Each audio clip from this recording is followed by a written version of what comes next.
Today is a shout out to you.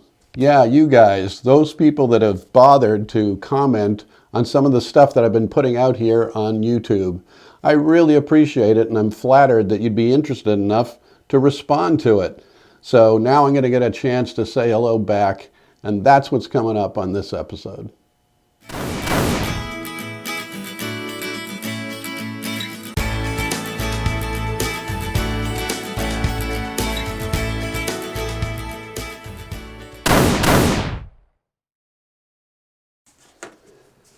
Welcome back to 22 Short Thursdays on Get on Target with Linc. This is where we're a little bit more casual in what we're doing on the channel.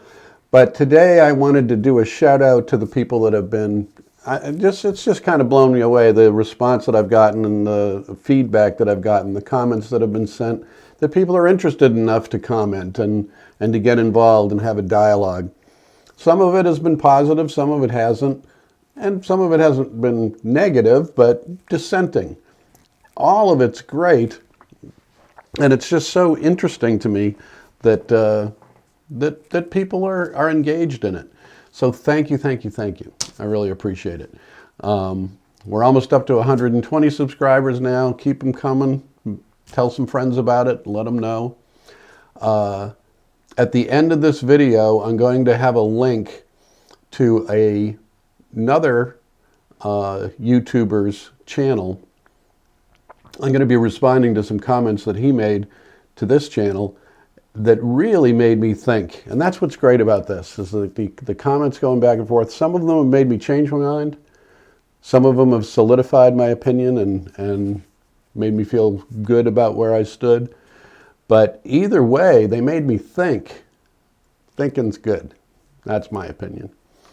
So I wanted to start out by talking about a gentleman who was looking to do some research on the expert laser marksman system by G-Sight. And I did a video about that several months ago, and really well received, got a ton of response on that one.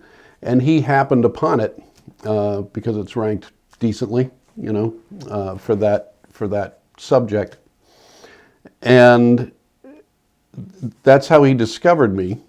He's got a much more established channel, sort of a mid-sized, you know, not one of the big giant guys, but he's doing pretty good, and he's great. He's very, he's got a ton of experience, a heck of a lot more than I do. It's Rider's Range. That's the YouTube channel. He does a lot of reviews about various different firearms. But he did sort of a, I guess I would call it kind of like a fireside chat on a particular topic that had bothered him, that had gotten to him. And that was the use of the word weapon on firearms channels, gun channels. And I thought that was interesting. I wasn't really sure where he was going with that. So I tuned in, and he schooled me. I think of myself as a writer, and I take pride in my use of words and use of the language. But he schooled me. He made the point that the word weapon was more descriptive of how something was used, not the thing itself. Great point. Lots of us use firearms not as weapons, but as sport equipment or recreational, hobby. Not all of us are using them as weapons, and not all weapons go bang. So it's a really, really well thought out treatise that he put on his channel. And I'm going to be referring to it at the end of this video. I hope you take a look at the link and go listen to him, because just really well constructed. And I am going to adopt, and I'm going to depend on you people because I'll probably fail sometimes, because weapon has been a go-to word as just a descriptor of firearms. And he made me think that through and realize that it's just not accurate. It's not an accurate use of the word. It can be. If we're doing concealed carry, we're probably concealed carrying a weapon because its intent is to use it in that mode. But when we're at the range, or if we're participating in one of the competitive types of shooting, it's not a weapon. It's a sporting goods piece of equipment. It's an accessory to our recreation. So I will be doing my best to eliminate the word weapon from this channel. I think his point was very well made. I was blown away that he reached out to me about the G-Site video, and he has subsequently seen several of the other videos. I think he subscribed, which is very flattering. I subscribed to his channel because I think it's excellent. I think he brings a lot of expertise to the game. But he's watched several of my episodes and just has had really good feedback. And Riders Range, thanks. I appreciate you even noticing I'm out here, and the encouragement to keep going meant a lot to me.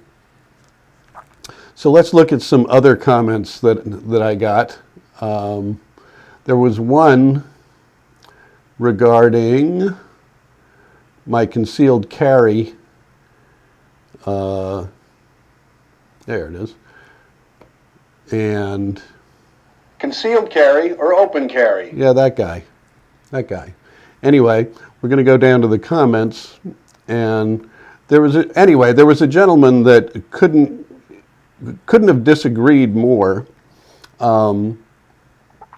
Oscar Lee James III shouted out to me in the comments, and it was a nice comment, but he completely disagreed. I believe that concealed carry is the preferred way to take a weapon out into the world. It doesn't make it anybody else's problem. It's for our own protection. We know it's there. We're good, and that's where I come down. He didn't feel that way at all. He felt that his ability to open carry made it a faster response in the case of an incident where he was going to need to draw the weapon, which in finite terms is absolutely true. But the most important thing about Mr. James' response is it was completely respectful. He disagreed, but there was no invective. There was no meanness to it. He just said, "This is how I feel," and he was appreciative of what he said was a well-reasoned argument that he disagreed with. And I want to give him a shout out because I still disagree, because this is one of the ones where after reading his response, it really kind of solidified my position for me. His feeling was that his responsibility was to his and his own, his people, and that if he caused discomfort to other people, well, that was sort of collateral damage to taking care of his own. I don't feel that way. I feel like we're all our own. We're one big thing, and until we see that, we're going to have problems. We're still going to be fighting with each other, and it's going to be a mess. So we disagree. But the bottom line was he just engaged in a polite conversation about this issue where we disagree. And I appreciated him very, very much. Still don't agree with you, man, but I so respect the way that you approached it, and I wish everybody could do it that way. It was really top notch. What else have we got here? I had one gentleman reach out on one of my where to get ammunition videos, and his recommendation was that the manufacturers should raise the price of ammo, and that would put the ammunition back into circulation because people would stop buying it, and the manufacturers would love it. That was his comment. I responded that no, people are so addicted to ammunition they would pay the price. There'd still be a shortage. The manufacturers would still be wildly rich now because of the gouging prices on ammunition, and nothing would change. That was my response. But I got a kick out of that response. I thought it was amusing. I had a California woman after my little drama that I did of the, I don't know if you've seen it, it's one of my where to get ammunition videos. It's called Ammo Addiction. And she said, I give good video. I have to take great pride in that because she's an LA woman. So shout out to Julie Perkins for saying I give good video. I had another gentleman that responded to my concealed carry video, and it was interesting. They were concerned. They said, I have seen too many people open carrying assault rifles on the news, and it's very disturbing, and that they all look like they are ready and willing to use them to punctuate their demands. Being able to defend yourself and maybe others is now a legitimate concern. So for the number of people that are carrying ARs, open carrying ARs, how else are you going to carry an AR? There are those people that are starting to carry because of those people carrying the ARs. So this is a perpetuating cycle. This is why 2 million plus weapons. There it is. Well, in this case, it might be accurate using the word weapon, but we'll try not to. But over 2 million firearms were sold in the United States in June. In June alone, second largest month in history. So both sides fear each other so much that it's a boon. It's a huge boon for the firearms and ammunition manufacturers. That's why I appreciated Mr. James's comment so much, because although we disagree and we come down on two sides of that coin, his respect was fantastic, and I give him the same back. If we can find that sweet spot, we're all going to be better off. That's my opinion. Then we have the other folks that think that the conspiracy is real and it's happening and the factories are running just like they have, but where's the product? Stash house in any one of the hundreds of military compounds that are in every state in this great nation. Think about it. So this one thinks that the manufacturers are grinding out ammo, and it's not you and I that have such a fever to get ammunition that we're buying all that we can get our hands on at whatever price they decide to gouge us with. But it's the states that are stockpiling it and getting ready for, I don't know what. I don't know. But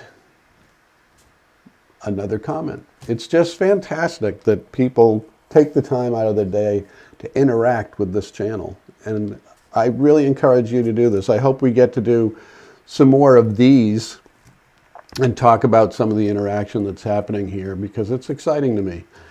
That's all we're going to do today. It was just a little Valentine out to you guys for paying attention, for having it matter enough to write something. Write some more. I'm going to be here. Don't forget, we're going to have that link to Rider's Range video, his fireside chat about the use of the word weapon. It's coming right up. Watch that, and if you liked this, like the video, share it with some friends, tell them about the channel, subscribe to us, ring the notification bell. You know what to do. Come on, do it. Just come on aboard, stay with us, and get on target with Linc. Until the next time, I will see ya.